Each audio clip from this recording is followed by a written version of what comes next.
Hello everyone, and welcome back to Let's Play Warriors Orochi 3 Ultimate. I am your host Rion of Bahamut, and this is episode 3 of Why the Hell Do We Care?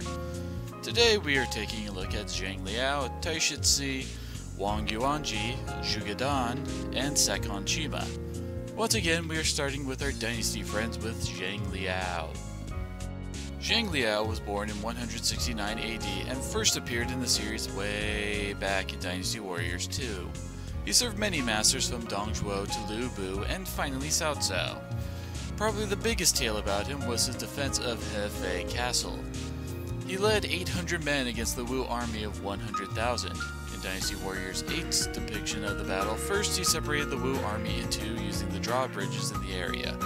Then, while the vanguard was separated from the camp, he managed to sneak into the Wu camp and almost assassinated the Wu leader Sun Quan. However, Taishi Ci managed to save Sun Quan at the cost of his life. From there, Wu falls into retreat and Sun Quan barely escaped from the battle by forcing his horse to jump the river. In other words, he managed to pull a 300 and actually lived to tell the tale. He is generally portrayed as a very stern man with a powerful presence. It was said that Zhang Liao could quiet a crying baby at a glance. Now, let's ask the question about how well he fights. Zhang Liao is a technique type, and was considered one of the better characters in Dynasty Warriors 7. He has a pretty decent S-string with a nice range and wide arc, and is pretty fast. His charge attacks have some really nice varieties, from wide-hitting attacks like his C4 and C6, and unblockable throw attacks like his C3. His EX attack also buffs his attack speed, making juggling easier. His R1s are alright, with decent damage on the ground and wide range in his aerial. His Musou is a good crowd clearer with a nice tornado finish. His passive is Fellowship, which I mentioned before with Hanbei. Again, to me, it's fairly lackluster since I don't make much use of switch combos, but if you love using them, then this is right for you. Overall, Zhang Liao is a solid character. He has good damage, good variety, and can both clear groups and single targets out well. Taishi Ci was born in 166 AD and was one of the original characters in the first Dynasty Warriors game. In most of the games, he starts out serving Liu Yong as an enemy of Sun Ce during his campaign to conquer Wu. After many battles and duels against Sun Ce, Taishi Ci grows to admire Sun Ce and decides to serve him. As mentioned in the Zhang Liao segment, his final act of heroism is saving Sun Quan from Zhang Liao's assassination. Taishi Ci is usually portrayed as a nice guy, just looking for the right lord to serve under and always gives it his all. He has a great friendship with Sun Ce after their fights and serves him loyally and continued to serve Sun Quan because of his bond with Sun Ce. Now let's see how well Taishi Ci bangs heads like drums with those giant rods of his. Taishi Ci is another power type and is pretty decent at his job being to beat the crap out of people with giant rods. His S-string is average and does its job okay.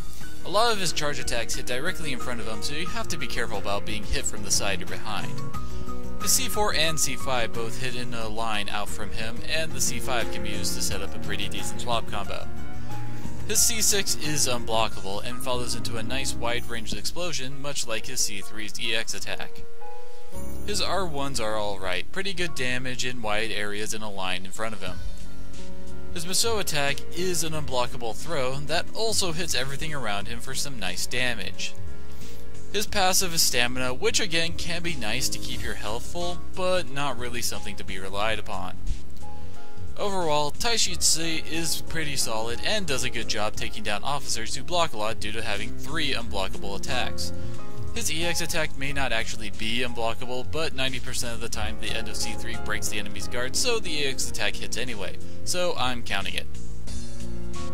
Wang Yuanji was born in 217 AD and was first introduced in Dynasty Warriors 7.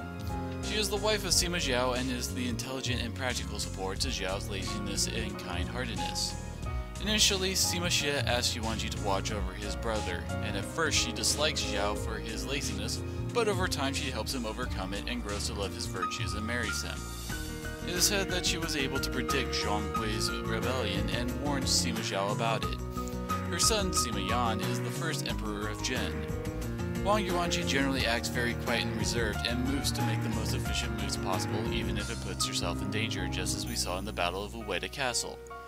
Now let's see how she makes her throwing knives dance.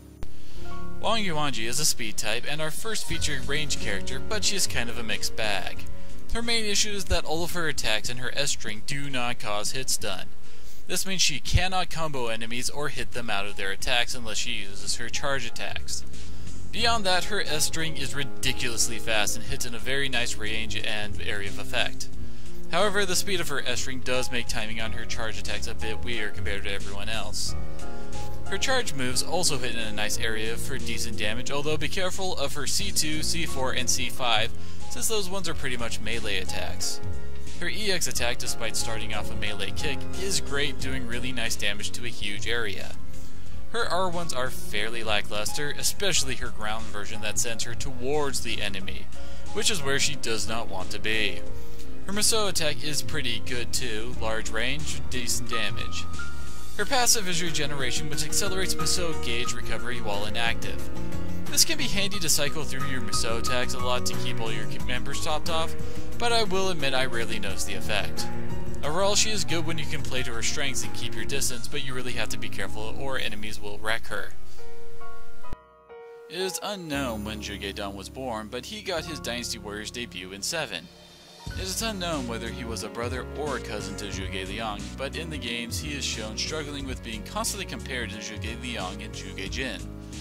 It was said Shu had their dragon, Wu had their tiger, and Wei had their hound, with Zhuge Liang being the dragon, Zhuge Jin as the tiger, and Zhuge Dan was the dog. There's a lot of friction between himself and Sima Zhao, with Zhuge Dan's fierce determination to prove his worth compared to Sima Zhao's slacker attitude, causing them to come to words several times. When Sima Zhao rose to power after Sima Shi's death, Zhuge Dan defects to Wu and leads a rebellion against Wei. His zealous desire to defeat Zhao caused him to drive his Wu allies away and ultimately led to his defeat and death at the hands of Sima Zhao. If I could describe Zhuge Dan in one word, it would be uptight. He is always serious and just a hair's breadth away from snapping. Now let's see how he fans the flames of war. Zhuge Dan is a wonder type and our second range character and a fellow member of the Fan Weapon Club shared by Zhuge Liang and Sima Yi. I would describe his fighting style as mage-like. His S-string is long-range wind blasts over and over again, while his charge attacks are various summoned winds, explosions, lightning, and lasers. His C3 EX attack hits pretty hard, stuns, and hits a very wide area. The lasers from C4 and C6 have pretty long range, so they can pierce a lot of enemies if you line it up well. His R1s are pretty nice as well, with his ground variation granting him a temporary vortex shield that damages and knocks back while it touches, and his aerial hits in a wide area around him. His Musou is a pretty awesome lightning ball attack that can juggle a bunch of enemies. His passive is recovery, which speeds up life gauge recovery for inactive characters. This can be nice, but I have never really noticed the effect to be all that big. Overall, Zhuge Dan is a pretty solid range character that admittedly I don't like to use mainly because, well, Zhuge Dan. But that doesn't stop any of you from blowing your enemies away with him. Sakon Shima was born in 1540 AD and first appeared in Samurai Warriors 2. Sakon served many masters in his days as a samurai. He started serving the Tsutsui clan but severs ties with them when he feels his talents are being wasted. Then he joined Shingen Takeda and learned much from the old veteran until the fall of the Takeda, which led to him wandering the land again. He was then hired to be a strategist in Hideyoshi Toyotomi's army until Hideyoshi's death, where he became Mitsunari Ishida's strategist and served him up to the Battle of Sekigahara, where he is shot and killed. In Warriors Orochi 2, Sakon was the protagonist for the Samurai Warriors campaign. He kind of lugs into the position as he wanders into other people's battles and helps save people from the demon army. With the help of the mystic Fushi, he decides to reform the old samurai coalition and gets Nobunaga Oda, Shingen Takeda, and Kenshin Uesugi all to follow him into battle against the resurrected Orochi. After their victory, he decides to leave and wander once more. He is usually depicted as the cool old guy and will fight for justice regardless of its risks or benefits. In his early appearance, he even had Elvis quotes saying stuff like, "Sakon has left the battlefield." Now, let's see how Sakon wields that giant sword of his. Sakon Shima is a wonder type, despite what the giant sword may be telling you. His string is alright, hits in a wide area around him, and it isn't too slow. His charge attacks are interesting, with a nice unblockable throw with his C1, and his C4 hits all around him with a follow-up shockwave attack. His C5 is also the same as his ground R1. His ground R1 can come in handy, causing what I can only imagine to be a machine gun providing support fire for several seconds that can juggle an enemy officer for quite some time. His air R1 is fairly forgettable. It's a wide-hitting shockwave from the air. His Musou is much like the rest of the samurai warriors, rapid hits in front of him or temporary invincibility.